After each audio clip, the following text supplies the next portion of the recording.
Bonjour, je suis Chris Burns et bienvenue dans The Network. Nous allons nous connecter dans un instant avec ceux qui font l'actualité pour aborder le fond d'un sujet.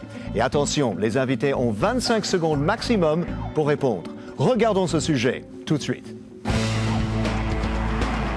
Il a succédé à la tête de l'Église catholique à un pape globe-trotteur qui défendait les valeurs traditionnelles.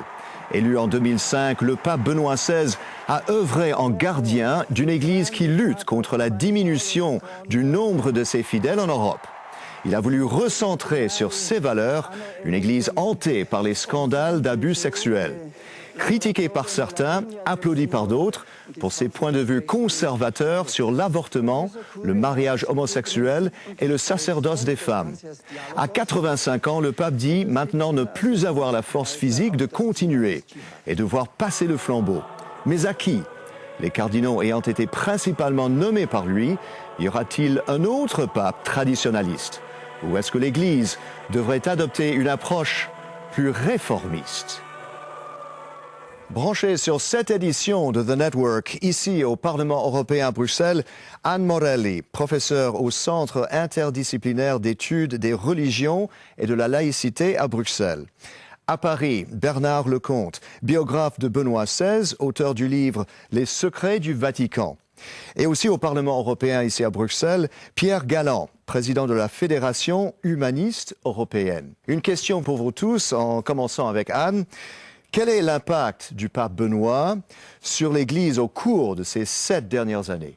Mais d'un point de vue laïque, je dirais que le pontificat de Ratzinger est excellent, dans le sens où son conservatisme radical, lié à une très mauvaise politique de communication, a mis en valeur des problèmes extrêmement rétrogrades, maniés avec lui de manière extrêmement traditionnelle. Okay. Et donc, beaucoup de catholiques, en fait, ont quitté l'Église.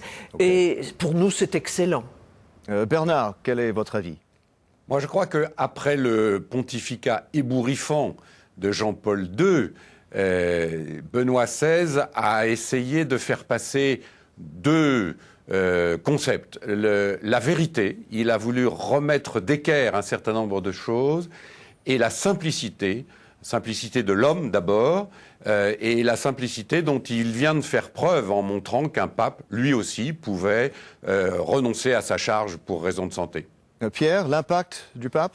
L'impact, c'est d'abord un homme qui a assumé sa charge avec une rigueur doctrinale absolument insupportable. Et c'est ce qui fait, comme le dit Anne, que beaucoup de chrétiens catholiques ont pris leur distance par rapport à l'autorité religieuse.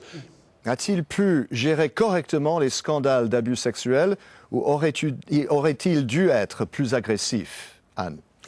Alors, il y avait des scandales très nombreux dans l'Église, et en fait, ce n'est que quand il ne pouvait absolument plus se voiler la face qu'il a réagi. Mais on voit bien dans l'affaire des légionnaires du Christ que tant qu'il a été possible d'étouffer l'affaire martiale, l'Église l'a étouffée. Et donc, je ne pense pas qu'il a précédé le mouvement. Bernard, est-ce que le pape aurait pu être plus agressif sur ce sujet ?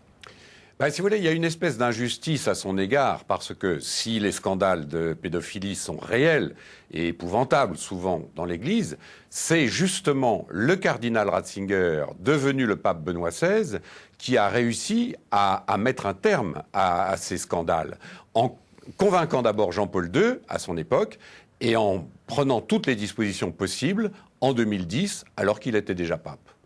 Passons à l'avenir. Quel genre du pape devraient choisir les cardinaux? Un traditionnaliste ou un réformiste, Pierre? D'abord, je vous dirais que je ne suis pas d'accord avec ce qui vient d'être dit. Ce pape a, durant tout le temps où il était cardinal, fait comme l'ensemble de la hiérarchie religieuse. Il a couvert les scandales de la pédophilie. Et ça, c'est révoltant. Et maintenant, quant à l'avenir, quand on sait que c'est lui qui a nommé la plupart des cardinaux, moi, je ne suis pas tellement optimiste de voir cette Église changer de cap. Bernard, comment répondez-vous? Conservateur, réformateur, ce sont des mots qui sont très politiques. Je crois surtout que les cardinaux vont élire un pape fédérateur, rassembleur. On ne peut pas élire à la tête d'une église d'1,3 milliard de fidèles très divers quelqu'un qui ne soit pas d'abord un fédérateur. OK, mais de quel continent, Anne? Alors, je ne sais pas de quel continent, mais je suis absolument sûre que ce ne sera pas un progressiste. Et je suis sûre aussi d'une chose très importante, c'est que malheureusement, ce ne sera pas une femme. OK, est-ce que peut-être c'est temps d'avoir quelqu'un de l'Afrique? On parle beaucoup d'un Ghanéen. Pierre?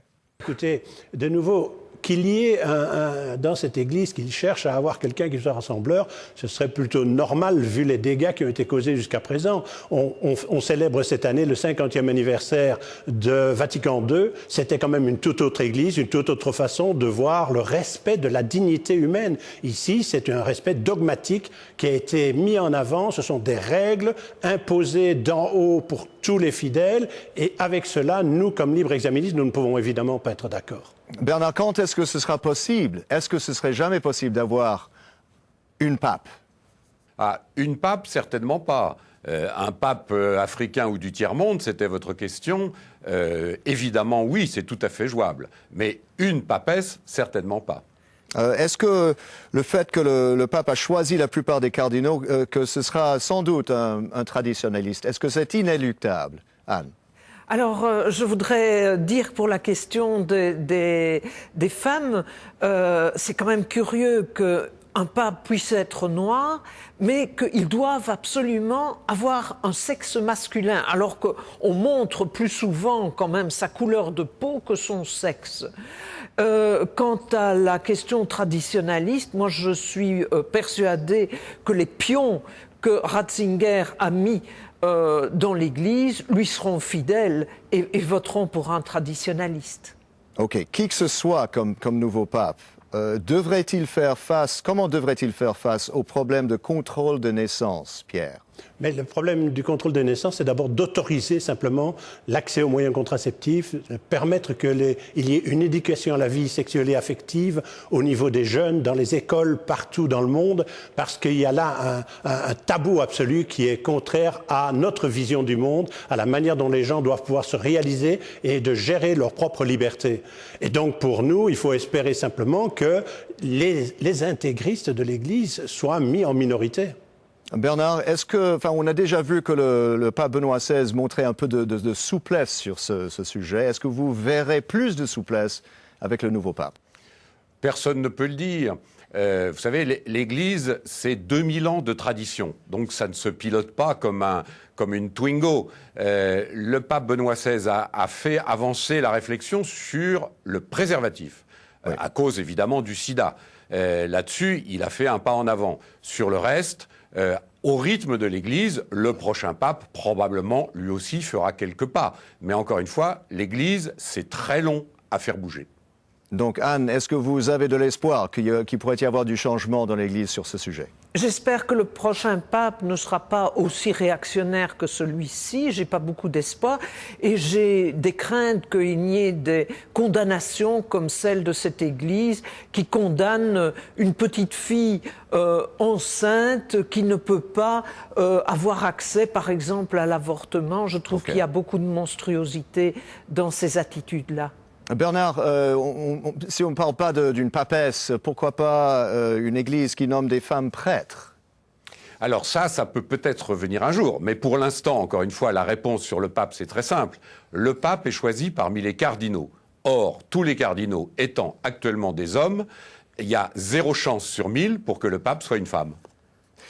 C'est la fin de cette émission. Je voudrais remercier nos invités, Anne Morelli, Bernard Lecomte et Pierre Galland. Je suis Chris Burns et merci de rester connectés sur The Network.